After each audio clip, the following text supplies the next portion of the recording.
এবার ইরানের নতুন সর্বোচ্চ নেতার কার্যালয়ে ইসরায়েলের হামলা, টার্গেটে ছিলেন নতুন সুপ্রিম লিডার। শর্তহীনভাবে আত্মসমর্পণ না করলে হামলা অব্যাহত রাখার হুঁশিয়ারি ট্রাম্পের। ইরানকে যুদ্ধবন্ধের আহ্বান 4 দেশের, শর্ত বেঁধে দিল তেহরান, বন্ধ করতে হবে সব ধরনের আগ্রাসন। এবার ট্রাম্পের সঙ্গে পুতিনের ফোনালাপ, ইরানের বিরুদ্ধে যুক্তরাষ্ট্র ইসরায়েলের যুদ্ধ এবং ইউক্রেন সংঘাত নিয়ে আলোচনা, তেহরানে হামলা বন্ধের আহ্বান। ইরানের একের পর এক হামলায় দিশেহারা ইসরায়েল, তীর্থস্থান থেকে সরিয়ে নেওয়া হচ্ছে ঈশ্বরকে লেখা চিঠি, ক্ষেপণাস্ত্র হামলার আশঙ্কায় তড়িঘড়ি। তুরস্কের আকাশে ইরানের ব্যালিস্টিক মিসাইল, এবার মার্কিনীদের তুরস্ক ছাড়ার নির্দেশ যুক্তরাষ্ট্রের, স্টেট ডিপার্টমেন্টের সতর্ক বার্তা।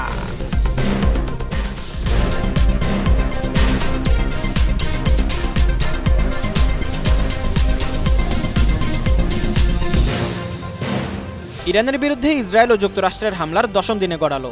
আজও ইরানের মধ্যাঞ্চলে শাসন ব্যবস্থার অবকাঠামোকে লক্ষ্য করে একের পর এক বিমান হামলা চালিয়েছে ইসরায়েল। সোমবার ইসরায়েলি সেনাবাহিনী এ তথ্য নিশ্চিত করেছে, জানিয়েছেন এএফপি। ইরানের নতুন সর্বোচ্চ নেতা নিযুক্ত করার পর প্রথম এ ধরনের হামলার ঘোষণা দিল ইসরায়েলি সেনাবাহিনী। এই ঘোষণা ঠিক তখন আসে যখন তারা লেবাননে ইরান সমর্থিত হিজবুল্লাহর উপর হামলার খবরও প্রকাশ করে। ইসরায়েল যুক্তরাষ্ট্রের হামলায় ইরানে এখন পর্যন্ত নিহতের সংখ্যা 1200 জনে ছাড়িয়েছে। সেই সঙ্গে আহত হয়েছেন শত শত ইরানি। মার্কিন প্রেসিডেন্ট ডোনাল্ড ট্রাম্প ইতোমধ্যে ঘোষণা দিয়েছেন যে ইরান নিঃশর্তহীনভাবে আত্মসমর্পণ না করলে হামলা অব্যাহত থাকবে। যুক্তরাষ্ট্র ও ইসরায়েলের সঙ্গে চলমান যুদ্ধ বন্ধে ইরানের সঙ্গে যোগাযোগ করেছে চীন, রাশিয়া ও ফ্রান্স। এ নিয়ে এরই মধ্যে মুখ খুলেছেন ইরানের উপপররাষ্ট্রমন্ত্রী কাজেম ঘারিবাবাদি। বলেন, যুদ্ধবিরতির ক্ষেত্রে ইরানের প্রথম শর্ত হলো তাদের বিরুদ্ধে আর কোনো আগ্রাসন চালানো যাবে না। গত 28 ফেব্রুয়ারি সকালে supreme leader Ayatollah Ali Khamenei সহ উচ্চপদস্থ সামরিক কর্মকর্তাদের উপর যৌথ হামলা চালায় যুক্তরাষ্ট্র ও ইসরায়েল। এরপর ইরান পাল্টা হামলা হিসেবে ইসরায়েলের পাশাপাশি মধ্যপ্রাচ্যের দেশগুলোতে থাকা মার্কিন অবকাঠামো লক্ষ্য করে হামলা শুরু করে। এতে করে যুদ্ধটি পুরো মধ্যপ্রাচ্যে ছড়িয়ে পড়ে। মার্কিন প্রেসিডেন্ট ডোনাল্ড ট্রাম্প মঙ্গলবার ফ্লোরিডায় এক সংবাদ সম্মেলন করেছেন। সেখানে বলেন, ইরানের বিরুদ্ধে খুব শিগগিরই যুদ্ধ বন্ধ হবে, যুদ্ধ কয়েকদিনের মধ্যেও থেমে যেতে পারে বলে মন্তব্য তার। যুক্তরাষ্ট্র ভিত্তিক পরামর্শ প্রতিষ্ঠান র্যাপিডান এনার্জি গ্রুপের পরিসংখ্যান বলছে, চলমান এই সংঘাতের ফলে বিশ্বের আনুমানিক 20% তেল সরবরাহ ব্যাহত হয়েছে। 1956-57 সালে সুয়েজ খাল সংকটের সময়ের রেকর্ডের তুলনায় এটি প্রায় দ্বিগুণ। ইরানের রেভলিউশনারি গার্ড কোরের একজন মুখপাত্র রোববার জানিয়েছেন, তেহরান এই অঞ্চলের মার্কিন ঘাঁটি ও কৌশলগত স্বার্থের উপর হামলা চালাতে তাদের সামরিক সক্ষমতার 60% ব্যবহার করছে। মধ্যপ্রাচ্যের যুদ্ধের দামাবার মধ্যেই এবার নতুন বার্তা নিয়ে সামনে এসেছে লেবানন। দীর্ঘদিনের সংঘাত ও উত্তেজনার প্রেক্ষাপটে ইসরায়েলের সঙ্গে সম্পূর্ণ যুদ্ধবিরতি এবং সম্ভাব্য শান্তি আলোচনার ইঙ্গিত দিয়েছে দেশটি। মধ্যপ্রাচ্যে চলমান অস্থিরতার মধ্যে এই উদ্যোগকে অনেকেই পরিস্থিতি শান্ত করার একটি নতুন কূটনৈতিক প্রচেষ্টা হিসেবে দেখছেন। লেবাননের প্রেসিডেন্ট জোসেফ আউন ইসরায়েলের সঙ্গে অবিলম্বে পূর্ণ যুদ্ধবিরতি আহ্বান জানিয়েছেন। এক বিবৃতিতে তিনি বলেন, ইসরায়েলের সব স্থল, আকাশ ও নৌ হামলা বন্ধ করে স্থায়ী যুদ্ধবিরতি প্রতিষ্ঠা করা প্রয়োজন। তার পরিকল্পনা অনুযায়ী যুদ্ধবিরতি কার্যকর হলে লেবাননের সেনাবাহিনী উত্তেজনাপূর্ণ সীমান্ত এলাকায় নিয়ন্ত্রণ নেবে এবং সশস্ত্র গোষ্ঠীকে নিরস্ত্র করার পদক্ষেপ নেবে। এদিকে আন্তর্জাতিক মধ্যস্থতার মাধ্যমে লেবানন ও ইসরায়েলের মধ্যে সরাসরি আলোচনা শুরু করার কথাও বলেছেন তিনি। পাশাপাশি লেবানন সরকার এই প্রস্তাব নিয়ে যুক্তরাষ্ট্রের ট্রাম্প প্রশাসনের সঙ্গে যোগাযোগের চেষ্টাও করেছে। তবে যুক্তরাষ্ট্র ও ইসরায়েলের পক্ষ থেকে এখনও এ বিষয়ে স্পষ্ট ইতিবাচক সাড়া পাওয়া যায়নি। পরিস্থিতি এখনও উত্তেজনাপূর্ণ থাকলেও বিশ্লেষকদের মতে লেবাননের এই উদ্যোগ মধ্যপ্রাচ্যে চলমান সংঘাত কমানোর পথে একটি গুরুত্বপূর্ণ কূটনৈতিক বার্তা হিসেবে দেখা হচ্ছে। রাশিয়ার প্রেসিডেন্ট ভ্লাদিমির পুতিন মার্কিন প্রেসিডেন্ট ডোনাল্ড ট্রাম্পকে এমন এক সময় ফোন করেছেন যখন একদিকে ইউক্রেন সীমান্তে কামানের গর্জন আর রাশিয়ার সামরিক তৎপরতা ইউরোপের ভূ রাজনৈতিক সমীকরণ বদলে দিচ্ছে, অন্যদিকে মধ্যপ্রাচ্যে ইরান বনাম যুক্তরাষ্ট্র ইসরায়েলের চলমান সংঘাত বৈশ্বিক নিরাপত্তাকে চরম ঝুঁকির মুখে ফেলেছে। যুক্তরাষ্ট্র ও রাশিয়ার সরাসরি বা পরোক্ষ অংশগ্রহণে এসব যুদ্ধ কেবল আঞ্চলিক নয়, বরং আন্তর্জাতিক সংকটে রূপ নিয়েছে। দীর্ঘস্থায়ী এই অস্থিরতা নিরসনে বিশ্ব নেতাদের ভূমিকা এবং কার্যকর কূটনৈতিক তৎপরতা এখন সবচেয়ে জরুরি বলে মনে করছেন বিশ্লেষকরা।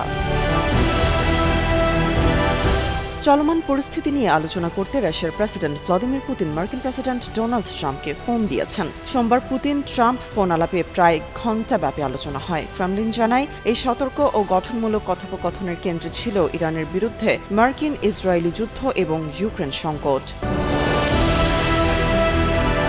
পুতিনের কূটনৈতিক উপদেষ্টা ইউরো উশাকভ জানান, ওয়াশিংটনের আগ্রহে ডিসেম্বরের পর এই প্রথম দুই নেতা কথা বলেন। আলোচনায় ইরানের সাথে সংঘাত নিরসন এবং ইউক্রেন ইস্যুতে দ্বিপাক্ষিক আলোচনার উপর জোর দেওয়া হয়েছে। রাশিয়ার মিত্র ইরানের উপর হামলা বন্ধ করতে দ্রুত রাজনৈতিক ও কূটনৈতিক সমাধানের আহ্বান জানিয়েছেন পুতিন। ফোন আলাপে ইউক্রেন সংঘাত নিরসনে ট্রাম্পের মধ্যস্থতা প্রচেষ্টাকে ইতিবাচক হিসেবে দেখছে মস্কো। তবে ধারাবাহিক আলোচনার পরেও যুদ্ধবিরতির ক্ষেত্রে এখনও চূড়ান্ত কোনো অগ্রগতি হয়নি। ওয়াশিংটন আন্তর্জাতিক গুরুত্বসম্পন্ন বেশ কিছু অমীমাংসিত প্রশ্ন নিয়ে আলোচনার প্রস্তাব দিলে দুই নেতা গঠনমূলকভাবে তাতে অংশ নেন। তামান্না তাবাসসুম শ্রেয়া, যুগান্তর নিউজ। পুরনো শহরে দাঁড়িয়ে থাকা বিশাল পাথরের দেয়াল, এই দেয়ালের কাছে রাখা ছোট ছোট কাগজের চিরকুট। কয়েকশো বছরের পুরনো সেই দেয়ালের ইটের গাঁথুনির ফাঁক থেকে বের করা হচ্ছে চিরকুটগুলো। খুব সাবধানে এক একটি কাগজ টেনে টেনে বের করছেন সাদা পোশাক পরা কর্মীরা। এভাবেই ধীরে ধীরে চিরকুট সরিয়ে নেওয়া হচ্ছে জেরুজালেমের পবিত্র ওয়েস্ট ওয়াল থেকে। চলমান যুদ্ধ ও মধ্যপ্রাচ্যের উত্তেজনার মধ্যে এ যেন এক অদ্ভুত দৃশ্য। যখন বিশ্বজুড়ে চলছে অস্থিরতা, তখন জেরুজালেমের মানুষ ব্যস্ত চিরকুট সরানোর এক ভিন্নধর্মী কাজে। তবে এই চিরকুটগুলো যেন তেন কোনো চিরকুট নয়, এগুলো মূলত মানুষের মনের গভীর থেকে আসা প্রার্থনা, যা সরাসরি সৃষ্টিকর্তার কাছে আকুতি জানানোর এক অনন্য উপায়।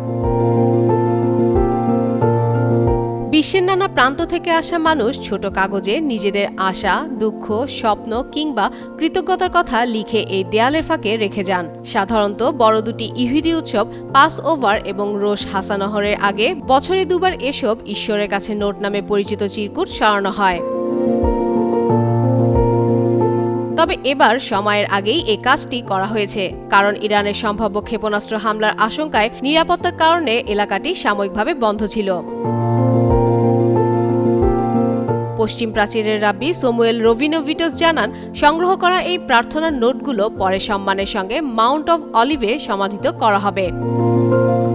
ফাতেমা ফাতেহ জান, যুগান্তর নিউজ। সংঘাত ছড়িয়ে পড়েছে পুরো মধ্যপ্রাচ্যে। প্রতিশোধমূলক হামলার অংশ হিসেবে উপসাগরীয় দেশগুলোতে মার্কিন সামরিক ঘাঁটি ও স্থাপনায় আঘাত হানছে তেহরান। এসব দেশ থেকে নিজ নাগরিক এমনকি অনেক সেনা সদস্যকেও সরিয়ে নিয়েছে ওয়াশিংটন। এবার ইরানের হামলার ভয়ে মার্কিনীদের তুরস্ক ছাড়তে বলল যুক্তরাষ্ট্র।